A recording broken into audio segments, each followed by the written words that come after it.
Welcome to Clay's Cortex.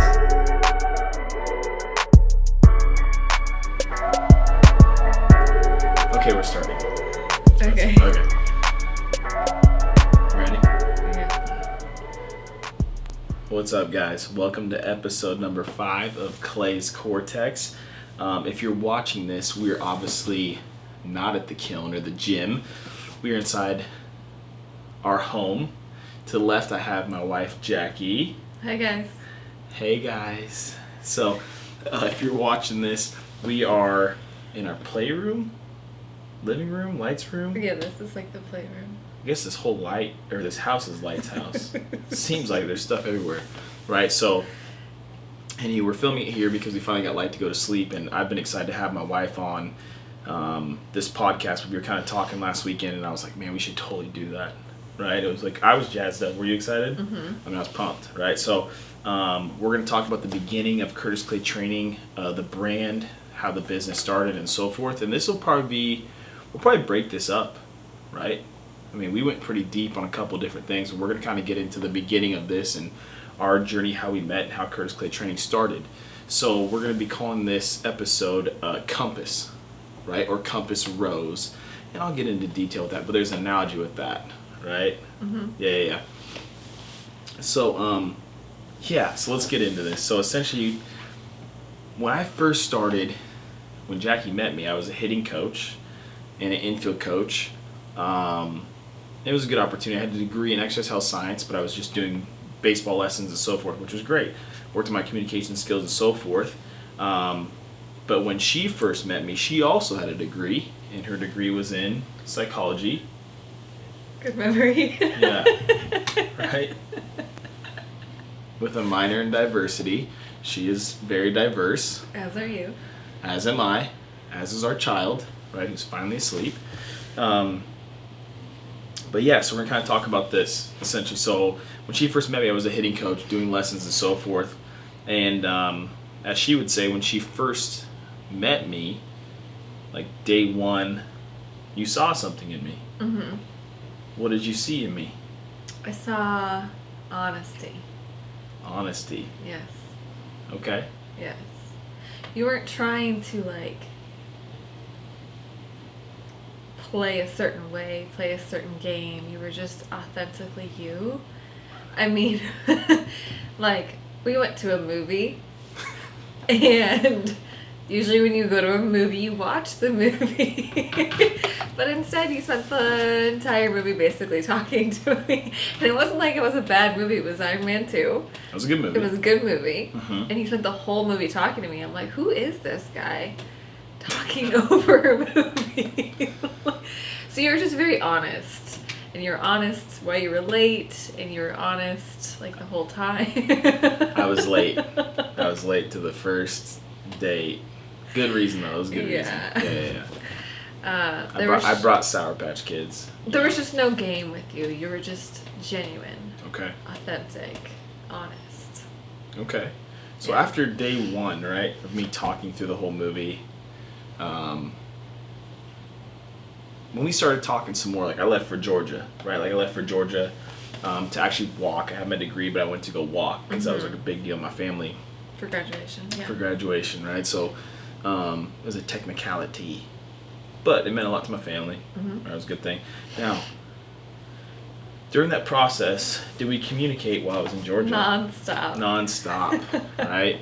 So the funny thing is she couldn't get cellular reception at her place of business or work. And so she would email me all day, and I would email back, and it was pretty cool. But during that process, what were you doing? Interviewing you. I mean, come on. That's what you do. I mean, at least that's what I did. Oh, you were interviewing me? Yes. Okay. See if you're worth my time. Worth your time. Wow. Yeah, I guess I was interviewing her too, but if I really am honest, I after night one, I was pretty rattled. I was like, well, there's something different about this girl. So I don't even know if I was interviewing her because I felt like she was pretty solid, right? So during that process of interviewing me, were there some things that you were looking for in me, essentially? I left, went to Georgia, came back, we kept talking. Were there some things during your dating or interview process? Stop. Were there some things that you were looking for within me? Well, I mean, you know how I said the first thing that I noticed about you was your honesty. And for me, like in my core, what matters as a person is, do you have follow through? And what I mean by that is, do your actions line up with your words? Because if your words are null and void, then like there's no point moving forward, right? Like your actions need to line up with your words, and everything that you said you would do, you did. And everything that you said was like a piece of you or who you were, it reflected. So it was just like 100% one for one. Your words lined up exactly with your actions. And that is what I noticed from you, from all of those, you know, emails and, and phone calls and so forth when you were in Georgia. Right. Which is cool, right? As we talk about it now, right? It's very important to me. Yeah, man, actions are huge, right? And I think what's cool is, we were talking about this a few nights ago, but essentially my first godfather, who I looked up to as like a father, he poured into me a lot, and essentially he used to say, and this is from a young age, he would say, you know, actions should speak so loud that you should never have to say a word. Amen. And when we were talking about it, it was kind of funny that that's how she hears things, right? Or like actions. So it's almost like I was getting prepared to meet her, right? Which is pretty wild. So when you first met me, right, if I ask, and you knew I had a degree in exercise health science, and I was a hitting coach, doing baseball lessons, that kind of stuff, how did that change your dating or interview process of me? It wasn't what you were doing when I met you. It was what your goals and what your vision was. And since you had that follow through with everything, I knew you were going to do more than what you were currently doing.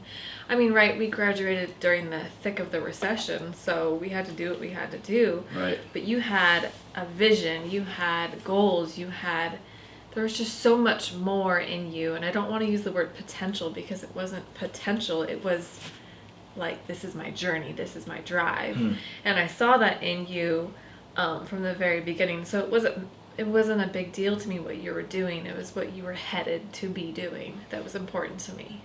And what was it that you thought I was heading towards?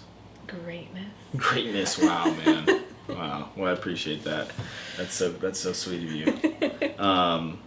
So I would say, from my perspective, during this entire time of us dating and her interviewing me and so forth, I didn't realize it, but I realize it now because we've talked about it and stuff. But during that process of her asking my goals, my ambitions, my dreams, and what my vision was for my career, I kind of knew what I wanted to do.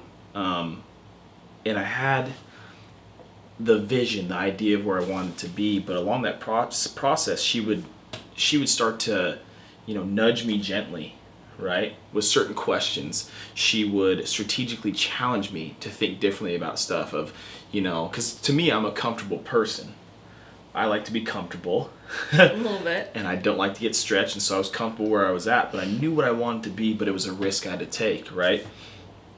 And so along that journey, because I was comfortable, one thing that stuck out to me is that on your journey, when you're using a compass, right, whether you're on the waves or the sea or through the mountains, the compass is the thing that's a straight and narrow towards whatever your destination is. And my destination was a journey of essentially having my own business and having my own brand, right, all this kind of stuff. But I was the biggest person that was in my own way, right? And I think that's with a lot of people. We are our worst enemy. It's ourselves. We get in our own way. And what was really cool is through this entire process, I pitched this idea to her, right? Because I feel like I have like a lot of ideas and visions, right? Like, not visions. I'm not like, oh, this You're guy's a visionary. Visionary, okay. I Yes. kind of see something, I think it's possible, and then I need the steps to get there, which I've always struggled with, but I'm much better at that now because of this lady. Executionary. Yeah. So I guess what was cool about that is, during that process, I started to realize that Jaqui was somebody that would build me up, lift me up, and she would never let me go down that path of me getting in my own way, right? So essentially, it's important to have a partner when you're on any journey that is going to help you to not go so far down and help you understand that you're not going to fail, because your journey is your journey and it's step by step, piece by piece, and it might go up and down. It's not a linear line. I talked about that in one of the earlier podcasts, but one thing that really stuck out was that she kept me humble when I was like getting closer and closer to that destination, and she kept me grounded. But along that journey of me getting to my destination, which I still believe is still going. Oh yeah, it always will be. Yeah, it's life. Yeah, but during that process of of her keeping me humble and grounded, she's let me fly, right? So, from your perspective, how have you done that? That's a really good question. Well, you being a visionary, you have so many ideas and everything. So I think one of the main things I do is when you come up with those, I guess you're struggling with saying visions because it sounds weird. I feel like I'm like somebody like with a crystal ball going like vision, like manifested Big Brother. Oh, but when you come up with something that you would like to pursue, I'm always asking you questions to get that bigger picture and ask you, hey, does this really fit into the bigger vision of everything? And that's, I would say, like the grounding, right? Getting back to square one, getting back to the roots. And along those conversations, you either come to the realization that maybe it doesn't, or you come to the realization that it does, but you can also complement it with, you know, X, Y, Z. Mm-hmm. So it's not necessarily, I wouldn't say like, yes, let's do it, right? That's the whole like keeping you grounded, keeping you humble thing. It's not like everything you say is gold. Fact. It's really asking those bigger vision questions, and then also getting down to those like operational execution pieces about implementing it, and that's where, you know, the execution piece comes in. I mean, you. Yes. I run an idea by you, and you challenge me with, well, is that actually applicable? Can you do those things? Is it achievable? Mm-hmm. Right? And does it fit with your overall vision of your brand? Right. And forward looking. Mm-hmm. Not day to day, but long term. Long term. Yeah. Right. So again, this podcast is going to be about the journey. Of course, her and I meeting and how this whole started, but me wanting to start a company and a business and a brand. But what did I do before you started that company?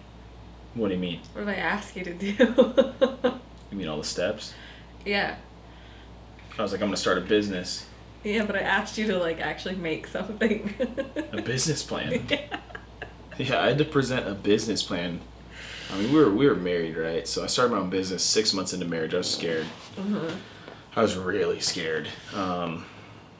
You know, she had a job. She had a good job. She was kind of rolling through doing her thing, and she kept just getting, you know, promoted. And, you know, it's Jaqui, and I meet her coworkers, and they're like, she's unbelievable. And I know that, but she's legit at what she does. But Thank you. She essentially was like, I need a business plan. Because, I mean, even though it's technically me at the head of the business and running everything, it's just as much her business. Because the livelihood of this family depends on how well that does also, right? And that's a huge part of it. So this podcast is about the journey of me getting to where I am now at the business and wanting to continue to keep it progressing, right? So I'm running the day-to-day, but she's essentially my refiner. Yeah. Right? Well, that's what the business plan did. It essentially made you think of, you know, the whole picture, from day to day to the operational to the nights to the, you know, processing. Right. What did we call it? What do you mean? Processing? You call it something. I'm tracking. Oh, what do you tracking. do? Tracking. Tracking. But you know, you thought through all those things before you took the plunge. Right. Yeah, and then essentially what was cool was along that process as I bring up ideas to Jaqui and where I want it to go and where I want it to be and all that kind of stuff. She asked me the same question. If I go back to when we were dating, she strategically asks me questions. She goes, is that new idea, is it a part of your bigger vision of your brand and of your company? If there's something that's within the way of that being achieved, you've got to cut it, right? So it's like you got to prune it out, right? And I was like, man, that's pretty intense, right? But it's a good way for me because I can continue to have ideas and go so forth all over the place. But she's the one that essentially helps keep me on track, on pace for like, this is what the vision was, or has it changed? Because if it has, you know, you need to let me know, because she's my compass in this scenario. She's the one that's helping. She knows where I want this to be, where I want Curtis Clay Training to be. Now this podcast to help educate people and encourage people with, you know, physical exercise, and then also business and life, right? I would say this podcast is a lot more for the business side, because of the fact that she interviewed me to see where I'm at, but along this journey, she's been there to help refine me on this journey of having a business. And right? vice versa. I mean, I've obviously interviewed her, and so that now, it's like, yeah. Finds me too, but yeah. I appreciate that, you know? So, yeah, I mean, I look back at it, right? So before I got a Q&A section, I want to ask her and let her talk a little bit more, but, you know, when we first started the business in 2012, June, it was an abrupt start. I won't get into that. It was an abrupt start, which is fine. We look back at it, and essentially it was the perfect timing and so forth. So it always is. It always is, right? And so the crazy thing is when I first started, man, I had to budget my time, because I had to pay a certain amount of money per day I was in that space renting, which was fine. So I had to learn how to budget my time. I had to communicate that with her. So even if I wasn't technically working, I had to be working, right? Going and talking to people, making phone calls, grinding essentially, right? There was a time when I was first building this business, because it's year what? 2019. It's almost 8 years. 2012. Yeah, to 2019. Well, it's 7 years now, but it's gonna be. Yeah. Oh wait, no, I started in the summer. Sorry, I'm 7 years in, right? But I would say the first 4 to 5 years. Yeah. I worked 10-hour days. Oh yeah. 12-hour days. Yeah. And I guess along that process, like, my goal is to bend. We have a child now, and I want to be home more and that kind of stuff, but I still want to work. And I had a lot of fears. And again, going back to me being in the way of myself, we're always in our worst enemy. I was afraid if I didn't work Saturdays, I was going to lose my business. But that wasn't the case. If you provide a good service and do a good job, people will come. But along that journey, Jaqui was there sacrificing her time with me. I was going to classes once a month for maybe 3 years. Or longer. Or a class to continue to educate myself, to learn tools, to learn crafts. Or sometimes twice a month, too. Yeah, sometimes if I overlapped, like RTS in another class or something like that. And then client intake, which is now the muscle system specialist course. And just, I was going everywhere trying to learn, grow myself to become a true exercise professional.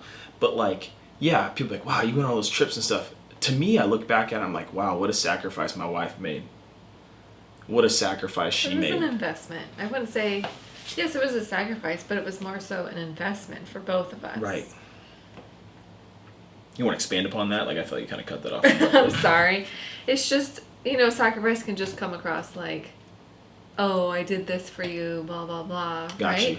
But I think we did it together. Yeah, for sure. Because it wasn't just me sacrificing, it was you sacrificing. You also enjoy our time together, so it's not like you're like, peace out, It was hard, but it was an investment for your business, so we could grow it to where it is today. So now that we do have a family, as she sleeps peacefully, you are able to come home a little earlier. So it was all of that building, all of that foundation, all of that grinding to get you to the point where you are today.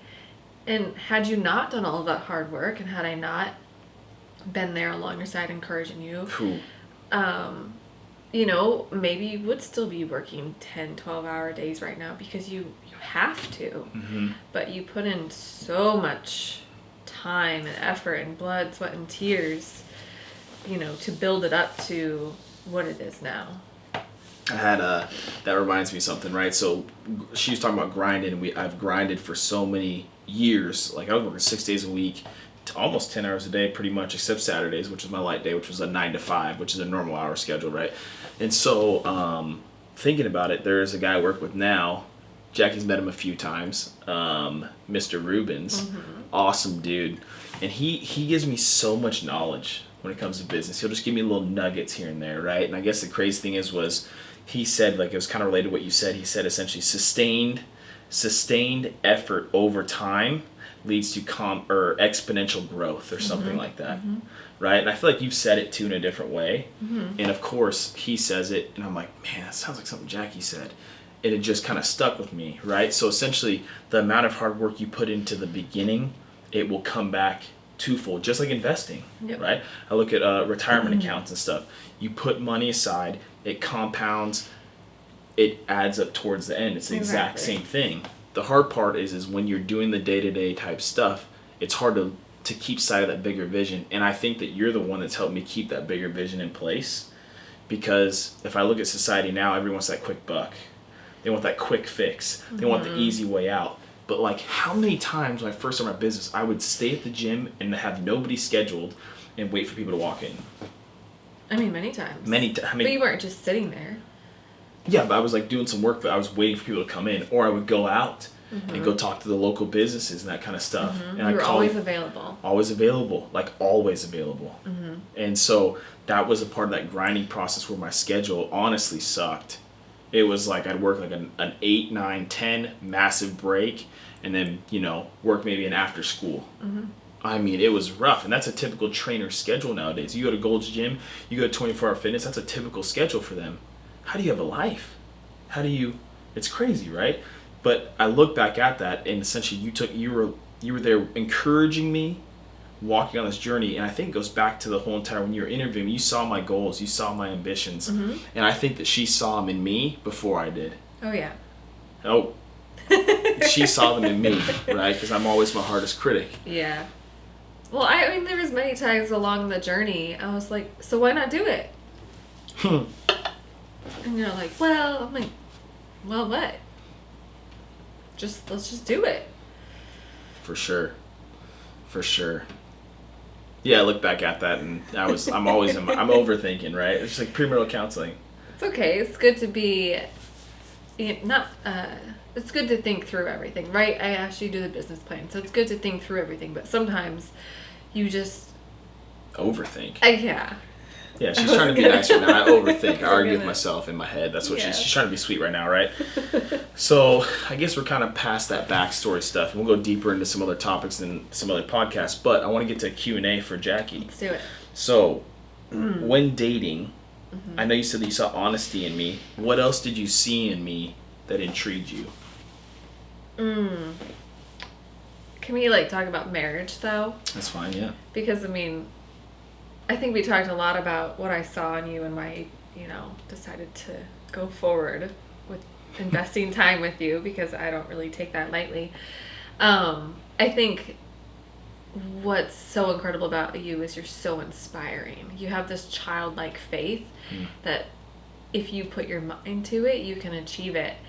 And it's just beautiful. I mean, you think not even the sky's the limit. You think the universe is the limit. That's how incredible your childlike faith is. And it's been inspiring, not only, we were talking about you right now, but it's been inspiring for me in my career, and what I can achieve and, thinking bigger than what I currently am, but what I can be and what I'm more so capable of.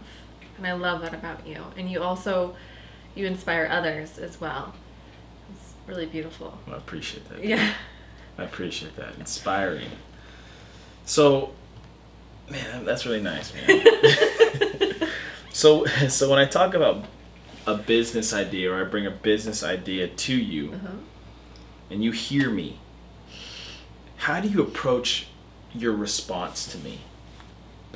I mean, you kind of already asked that, right? Okay. The bigger vision. What else are you looking for with that question?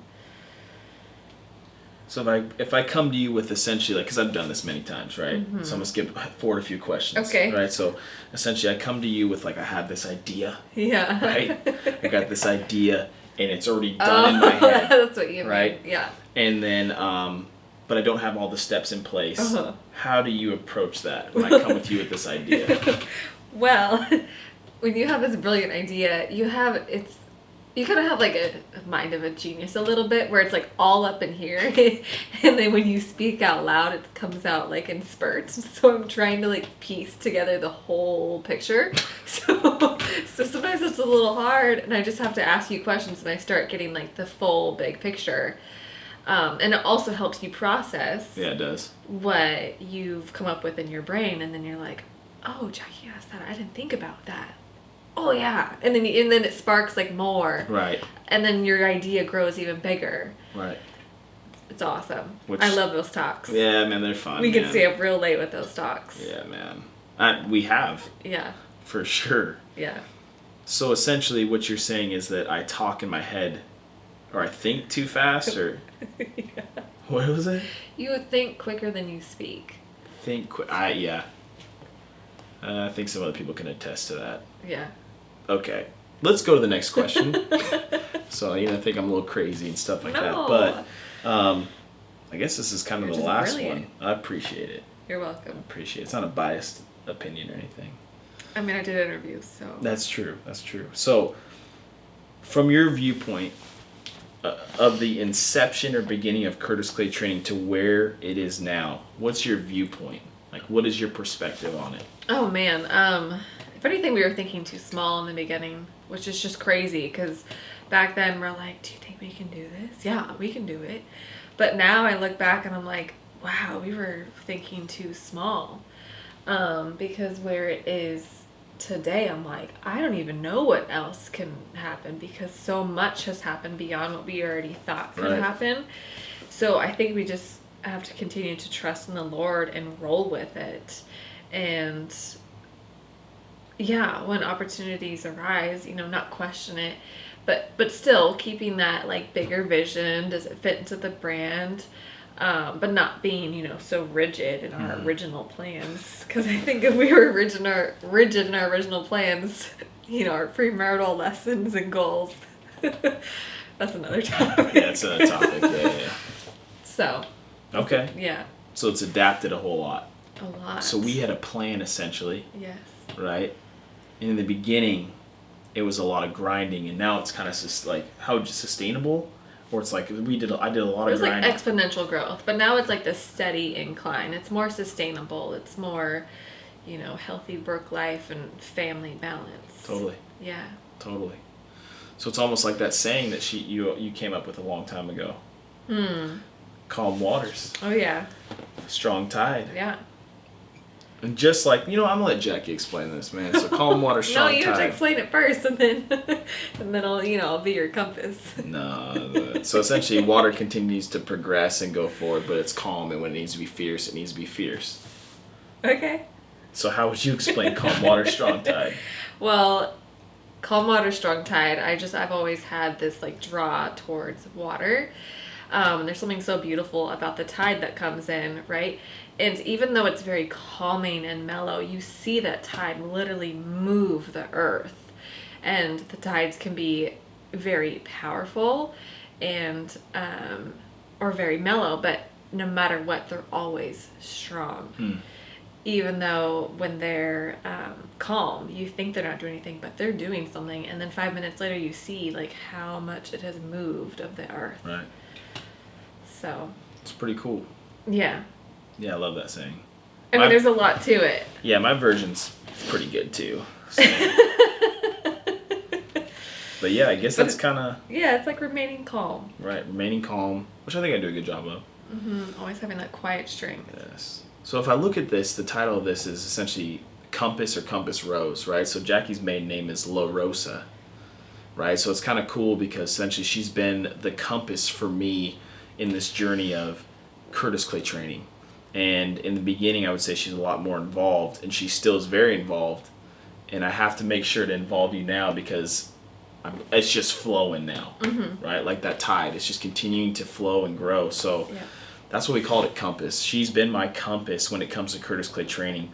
And I guess what I would encourage you is if any of you are starting a fitness business or anything, have somebody there that can be your refiner, that can help you stay on your path, that can be your compass. Whether it's a good friend of yours that's going to be honest with you, like Ryan, my iron sharpener, right? Somebody that's going to keep you accountable. So we'll expand upon this episode later on. But I just want to thank my wife for being on here and, humbling me, but letting me fly. So thank you for coming on. Yeah. So guys, thank you for listening. If you follow Curtis or Clay's Cortex, you can follow it on iTunes. It's on iTunes now, which is great. You can also listen to it on Podbean, or if you want to watch it, you can watch it on YouTube. My Instagram account is Clay's Cortex. That's the tag name or whatever username. So let me know what you guys think.